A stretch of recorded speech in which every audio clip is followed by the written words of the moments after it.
Resident Evil Gaiden for the Game Boy Color is often maligned for being the worst entry in the long-running survival horror franchise.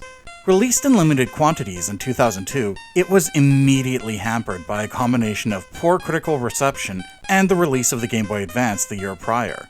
Does it manage to weather the storm and successfully pull into port though? Or does it prove the critics right by capsizing and being sunk by its issues?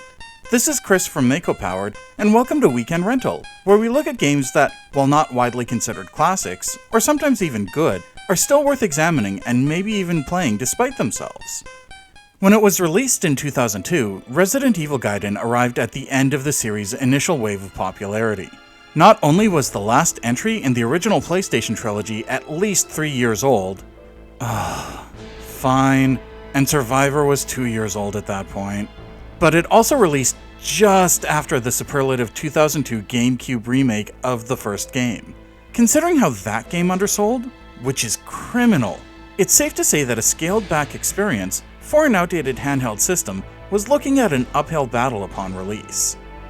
That's not the only reason RE Gaiden was facing, let's be nice and call it, ambivalence at launch.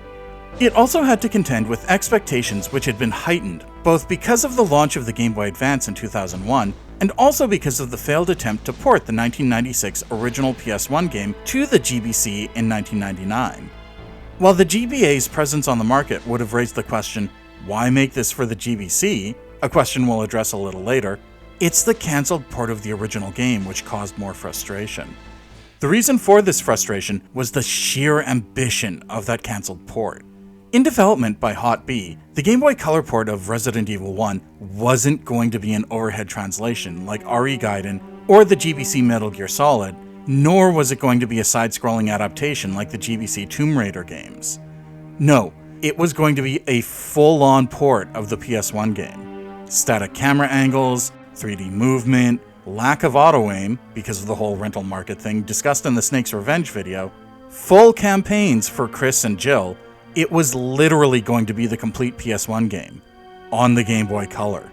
I remember the excitement I felt when I first learned about this seemingly impossible port in the pages of GamePro magazine. I could not wait for it to come out. The thing is though, that seeming impossibility, it wasn't just appearances, which is why the game was cancelled. Keep in mind that Hot B was trying to do with sprites on the GBC what the PS1 was doing with polygons. That would have eaten tons of memory in a standard GBC cart.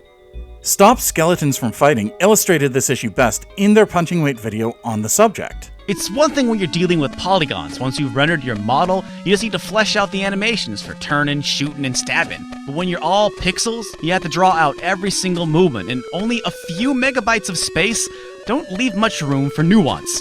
Take this room, for example. To show depth, dozens of assets had to be drawn as Jill walks further from the camera. Like, look at that tiny mess of pixels. That's supposed to be her standing by the bar, like this. Because of this, the game, it did not play well. At all.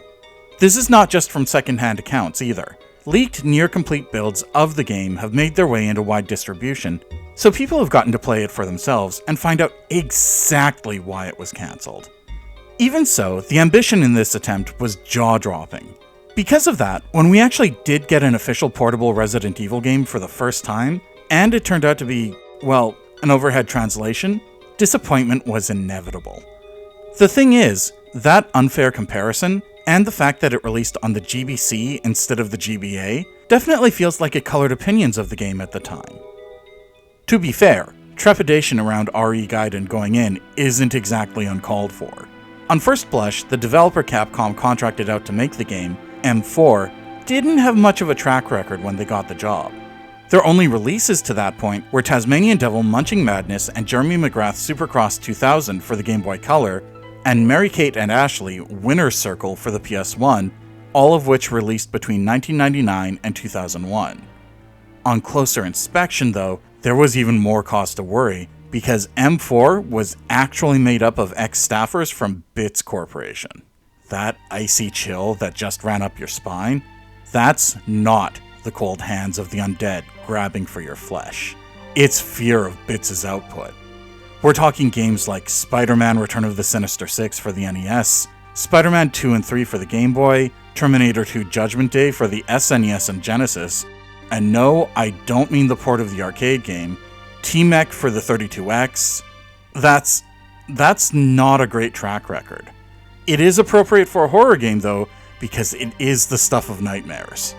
In fact, in a Now Gamer article on the making of RE Gaiden, Tim Hull, producer and designer for the game, even laid out some of the staffers' prior games, indicating that they had, quote, mostly worked on 8 and 16-bit licensed titles at Bits. Anything from Itchy and Scratchy to Sony's first forays into games with film titles like Frankenstein and No Escape. Haha, yikes.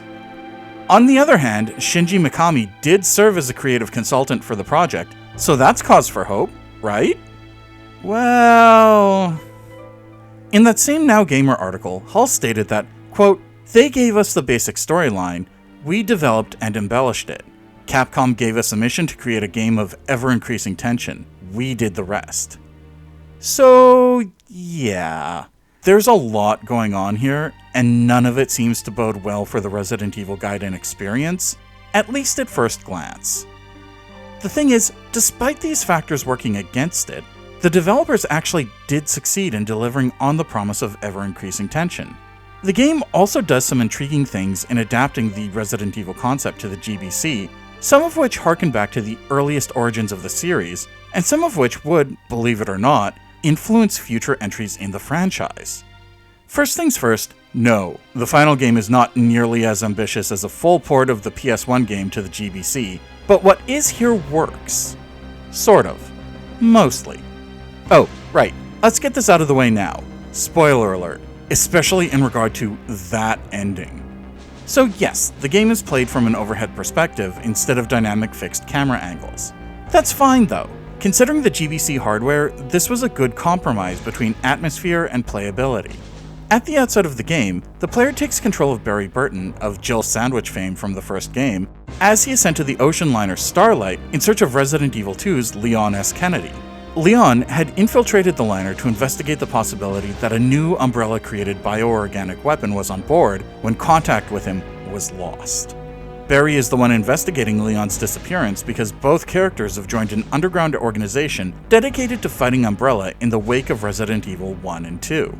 Interestingly, while this doesn't echo the series' main canon, and no, RE Gaiden is not canon, mostly because of that ending, it does bear a striking resemblance to the narrative S.D. Perry created in her original Resident Evil books, slotted in between main entries in the series, specifically the books Caliban Cove and Underworld. Funnily enough, Perry's books are not considered canon either, mostly because she was trying to fill in the gaps between games as the mainline games were being released, so the canon she was creating was undermined or overwritten by those games as they came out. Anyway, Barry does find Leon, but not before discovering that all of the passengers and crew of the Starlight have been turned into zombies as the result of another Umbrella outbreak thanks to the aforementioned BOW. Cue Barry, Leon, and Lucia, the little girl Leon has been protecting, and who we'll come back to in a minute, fighting through these zombie hordes to keep the ship from sinking, eliminate the BOW hounding their efforts, and ultimately escape the Starlight with their lives. Getting back to the gameplay, the player guides Barry, or Leon, via an overhead perspective, as mentioned, with surprisingly decent sprite animations for the GBC. Seriously, look at these animations for both the player characters and the zombies. There was some real effort put into them, and the artists do not get enough credit.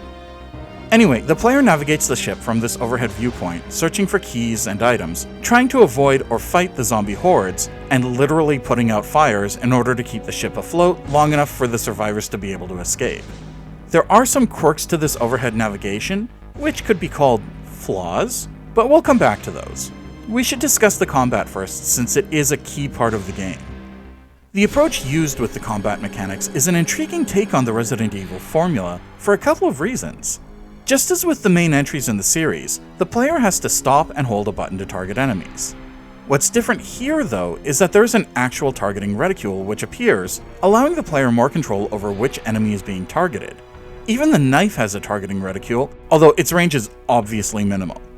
Once an enemy is targeted, however, the game switches to a first-person perspective, with the enemies the player faces approaching the screen, accompanied by a rapidly moving slider underneath. Hitting the attack button when the slider lines up with the target area is how players, well, attack enemies. The closer you are to the target area, the better the hit, with direct matches equating to headshots. While sure, there is a degree of randomness with the slider, there is also a skill element to it, which means that it is absolutely possible to consistently pull off headshots.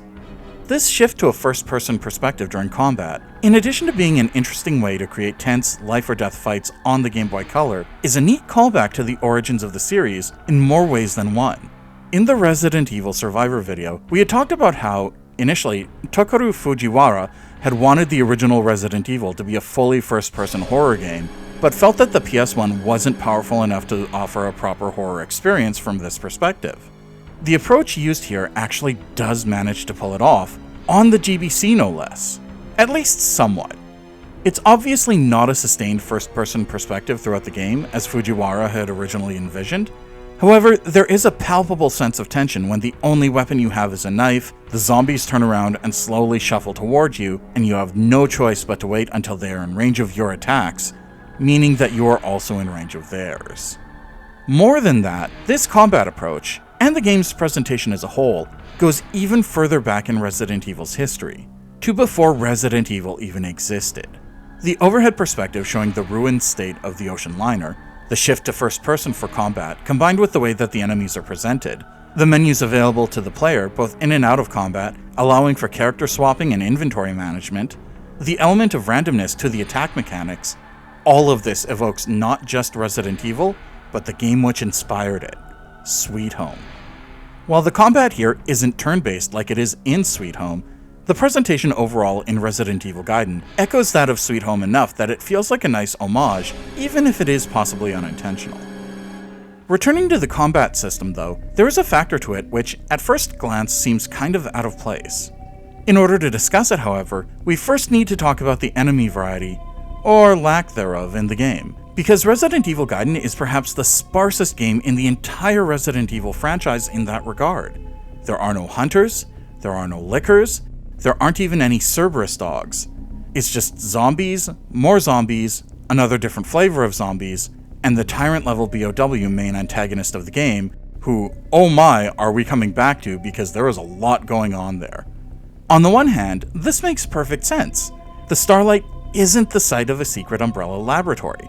It is just the unfortunate casualty of another mishap with Umbrella's research. Because of this, no, Umbrella isn't going to have a bunch of experimental monsters just hanging around. So all of the monsters on board the Starlight are just the unlucky crew and passengers of the ship who had no idea what was happening and literally had nowhere to escape to. In other words, the lack of monster variety actually hints at the tragedy of the game's scenario in the same sense as the RE2 and 3 Raccoon City outbreak. On the other hand though, the speed of the combat sliders seems kind of incongruous in that case. None of the zombies move fast enough to make aiming at them that difficult, so why are the sliders so fast? This is particularly noticeable with the more powerful weapons because the slider speed increases alongside the weapon's power level. So, okay, sure, I get making the BOW harder to target because it is the big bad in the game and you want it to be a challenge. Fine, that makes sense. I also get that you don't want to make it too easy to hit any of the enemies with more powerful weapons, but doesn't this mechanic suggest that the zombies are doing some Ganados-like dodging not indicated by the sprite animations? Here's the thing though, this all comes into clearer focus when you take into account what RE Gaiden originally started out development as. According to Elliot Curtis, one of the artists for the game, M4 didn't set out to make a Resident Evil game for the GBC. They started by prototyping a Dino Crisis GBC game. It only became a Resident Evil game when Capcom, having just cancelled the GBC port of the PS1 game mentioned earlier, liked what they saw of this GBC Dino Crisis game when it was demoed for them. Because of this, Capcom asked M4 to shift development to a Resident Evil title using the same engine. Suddenly, the slider speeds make a whole lot more sense when you realize they're originally meant to represent fast-moving dinosaurs and not slow-moving zombies. Well, and the BOW, which we definitely need to talk about now because Oh my, where should we start? How about with the fact that its weaponized appendages are perhaps the, let's be nice and call it least subtle of any monster in the series. Sure, in the video we did on RE3, we discussed the nemesis less than subtle purple throbbing hand dick, but here, the BOW has multiple tentacles which extend from its abdomen. Its lower abdomen. I mean, look at this thing. It literally thrusts its pelvis at the player when it attacks. Then there's the uncomfortable gender dynamic it inherited from Resident Evil 2. See, the BOW is linked to Lucia, the little girl on board the Starlight who can, weirdly, sense when it's nearby. She can do this because she's, infected, or some would say, impregnated, with the embryo of another of the same type of BOW. This is revealed by the Umbrella-employed captain of the submarine who was sent to rescue Barry, long story, we'll get there in a minute, but is really interested in retrieving that embryo before it fully gestates in 10 days. This clearly echoes what was going on in Resident Evil 2 between Sherry Birkin and the G-virus-infected William Birkin. Seriously, why does Capcom insist on repeatedly having young girls impregnated with the embryos of large, male-coded tentacle monsters? At least they're not related this time? Either way, it is still a super creepy dynamic, and not in a fun B-movie way. To be fair, I get that this is supposed to be a riff on the Ripley, Newt, Alien Queen dynamic from 1986's Aliens, but it has a much different effect in the Resident Evil series. Going back to Barbara Creed and the monstrous feminine, while the Alien Queen in Aliens is portrayed as a phallic mother, she is still a mother figure, making the dynamic in Aliens all female, skirting certain gender issues. Not all of them, sure, but definitely certain ones. Not here, though. Between all those tentacles, the respective monsters' implicit or explicit masculinity, literally patrilineal in the case of Birkin, as well as the intentionality of Umbrella, there are uncomfortable notes of grooming and patriarchal gendered power and age dynamics. I can see how it can serve as a critique of those same issues, but there's still a level of, let's call it, awkwardness. Speaking of gender though, let's go back to that zombie variety for a moment, because we need to talk about presentation and representation. Okay, so the only enemies in the game are various flavors of zombie. Fine, great, like I said, I get it. The male zombies come in multiple flavors on their own too. We have the passenger zombies, and the below decks crew zombies, who come with handy crowbar, both of whom are offered up in a couple of different colors, indicating their strength level. Great, that's both suitably creepy, while also offering a bit of a class commentary on the cruise ship industry. Not a problem there. The female zombies, on the other hand... So, the female zombies also come in a couple of different colors based on their strength level, just like the male zombies, but weirdly sexier? Don't get me wrong, zombies are zombies, but just like in Resident Evil 2, the only female zombie model, or sprite in this case I guess, seems to explicitly cater to the male gaze. The male zombies have rotting flesh hanging from exposed bone, parts of their faces chewed or torn off, and are appropriately gruesome. The female zombies, though, are just, I don't know, what do we want to call it? Slightly moldy? Just past their expiry date? There's some discoloration and pockmarking, but they still look essentially normal. It kind of feels like the whole zombie pinup thing, which is only emphasized by the clothing the zombies wear, or what's left of it, at any rate. While the male zombies wear either polo shirts or blue-collar work clothes, the female zombies are all wearing a slinky, form-fitting strapless dress.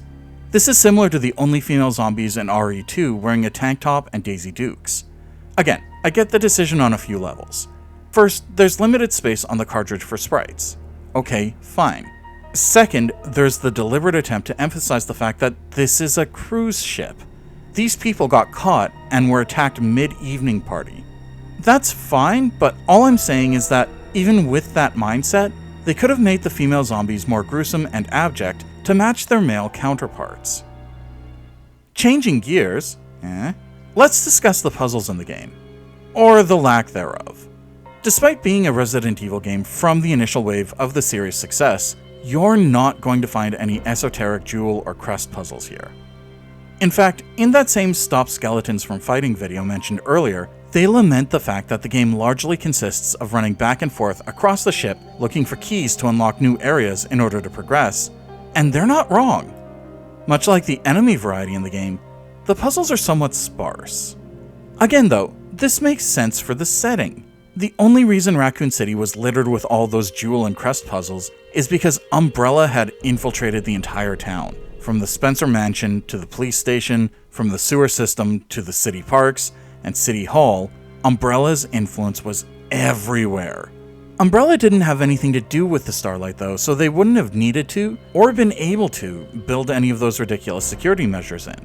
That's not to say there aren't any puzzles here, just that they aren't as, let's call it, flamboyant as those in the PS1 games. For instance, I thought it was really cool that the player had to figure out how to get into the piano room without a key, so instead you need to find a rope and climb down from the section of the ceiling which had caved in due to damage from the rampaging BOW. There's still a logic puzzle element to the game, just not as abundant or overtly signposted. Despite this, there are still issues in this regard. The main problem I encountered was with the item proximity warning. Obviously, since this is the Game Boy Color, it would be difficult to have small items stand out from their surroundings to indicate that they're usable. It would just be a tiny jumble of pixels. The way that the devs got around this was with an item proximity warning. When you enter a room, if a red exclamation mark appears, that means that there is an item present, but that it's carried by a zombie, and you'll have to defeat that enemy to retrieve it. These items can range from ammo and healing items to key items like, well, keys. You know what? That's great. I can absolutely handle that. The problem I had was with the environmental item proximity warning. See, there are items hidden in the environment, even if the devs couldn't really represent that visually. It's just that when you're close to a hidden item, a green exclamation mark appears at the corner of the screen. That doesn't seem to be a problem, right? Just because you as the player can't see the item doesn't mean that the on-screen character can't, and the green exclamation mark is just the game's way of letting the player know that the character sees something, right? You'd think that, but if that's the case, the characters are really nearsighted. I often wouldn't get the green exclamation mark until I was just a foot or two away. This actually caused me to run aimlessly around the ship at one point because I needed to find a fire extinguisher to put out an engine fire to, keep the ship from sinking. I kept missing it though because it was located in the kitchen, which was infested with zombies. Because I kept dodging the zombies, since I wanted to conserve health and ammo, I never got close enough to the one cupboard that housed the fire extinguisher to get the green exclamation mark notification. Honestly, I don't know why the devs couldn't have just used something like an animated glint in the environment to indicate an item. It would be in keeping with the PS1 games, even if the actual item itself couldn't be displayed. This limitation really raises the question, why the GBC over the GBA? Well, it turns out there was a very specific reason for this decision: money. In that Now Gamer article, both Hull and Curtis indicate that RE Gaiden was very late in development by the time it was considered for the GBA instead of the GBC. Transitioning the game over to the GBA would have led to a protracted delay so that all of the art assets could be redrawn, and the game could be expanded to take advantage of the more advanced hardware. A delay neither Capcom nor Virgin Interactive were fully willing to consider. Further influencing this decision was the fact that the physical cartridges the game was going to be put on were already purchased from Nintendo, and, to quote Hull, Nintendo gave next to no margin on those cartridges as it was, so for a publisher, it became a loss leader. One can also extrapolate from there, assuming that the comparative install base for the GBC versus the GBA also played a factor in this decision. The GBA was brand new and didn't have the years of, let's be honest, Pokemon players buying up the platform yet, which means that the GBC still had a hefty lead over the GBA at that point. In that regard, it makes sense to want to go for the platform with the larger audience, even if that audience was quickly making its way to the new system. Now that we've gotten that out of the way, let's dive in and talk about the setting, because it's kind of brilliant. We've been discussing how the setting affects the gameplay, but in terms of atmosphere, having a zombie outbreak on a ship in the middle of the ocean, especially in the middle of a thunderstorm, is honestly ideal for building tension and horror. We've already talked about how the passengers and crew became zombies because they literally had nowhere to escape to, but the thing is, that applies to the player as well. Sure, the RE series has attempted to create that sense of helplessness and feeling trapped in prior games, for example the Cerberus dogs preventing you from leaving the Spencer Mansion in the first game, but that doesn't quite have the same effect. On a ship, in the ocean, in the middle of a squall, it's not just a matter of not being able to step out the front door. there is no front door to step out of. On top of that, any position of relative safety on the ship is still inherently unstable, an idea the game takes full advantage of. Between the storm and the damage caused by the zombies and BOW, there is the potential for the ship to sink at any time. This means that, in addition to not being able to escape because the surrounding areas would literally kill you, there is always the threat of what little safe ground is available disappearing beneath the waves. The devs knew this was the case too, which is why the ship's integrity is threatened more than once throughout the game. Looking at it a little more closely, having the game take place specifically on a cruise ship is even better for this atmosphere of trapped uncertainty. This cruise ship setting combines the constant hazard of being on a precarious vessel in the middle of the ocean with the trappings of the haunted house that made the first Resident Evil so creepy. Abandoned rooms, the Walking Dead populating common areas like the ship's lobby and lounge, the deckside swimming pool, which has become an obstacle rather than a feature. All of it offers this haunted house but on water feeling, which only heightens the tension and fear, not just of the monsters on board, but the environment itself. It plays on Noel Carroll's notion of the haunted house as uncanny because it is pulled out of the Lacanian symbolic order by doubling that uncanny nature. It pulls the trappings of normalcy and makes them unsafe, but also transposes them onto the water, making it inherently unstable as an environment, in addition to the monsters and ruined aesthetic. Using this setting highlights the inherent uncanny nature of cruise ships, which, by default, transpose the normalcy of a resort into the unstable and unsafe environment of, well, the middle of the ocean as well. Here's the thing, Capcom absolutely recognizes how effective this setting can be too, because they have come back to this idea so many times. Seriously, they would reuse it no less than 3 times. First in the follow-up to RE Survivor, Resident Evil Dead Aim for the PS2, then in an almost reimagining of RE Gaiden, canon this time, in the form of Resident Evil Revelations for the 3DS.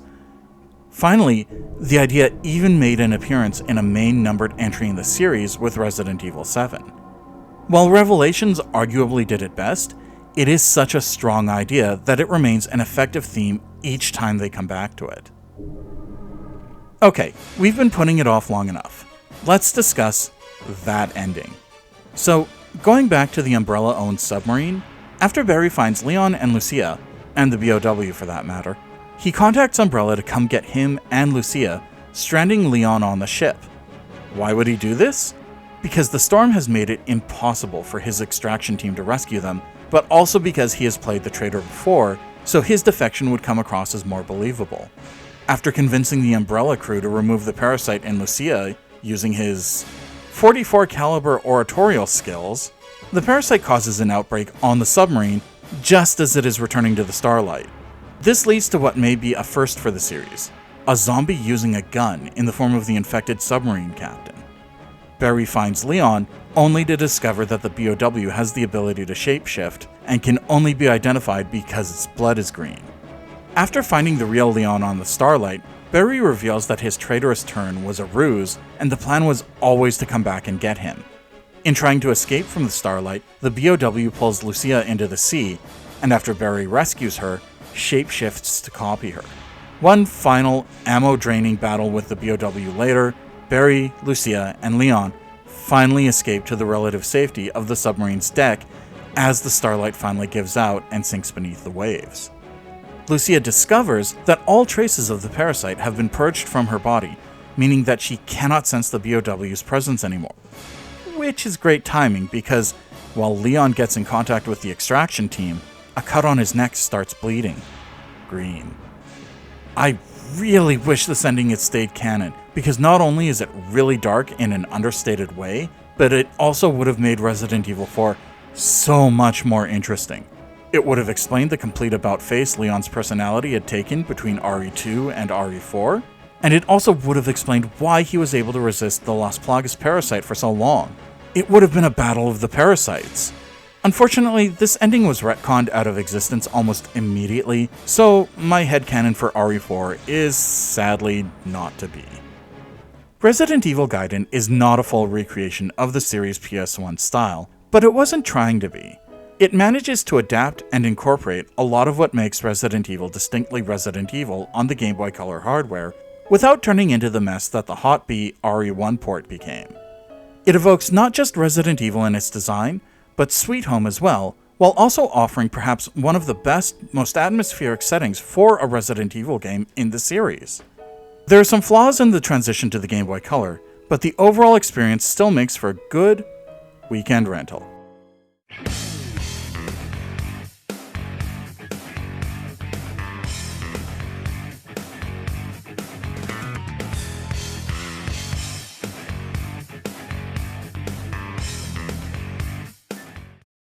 HQ's got a problem. That means it's now our problem.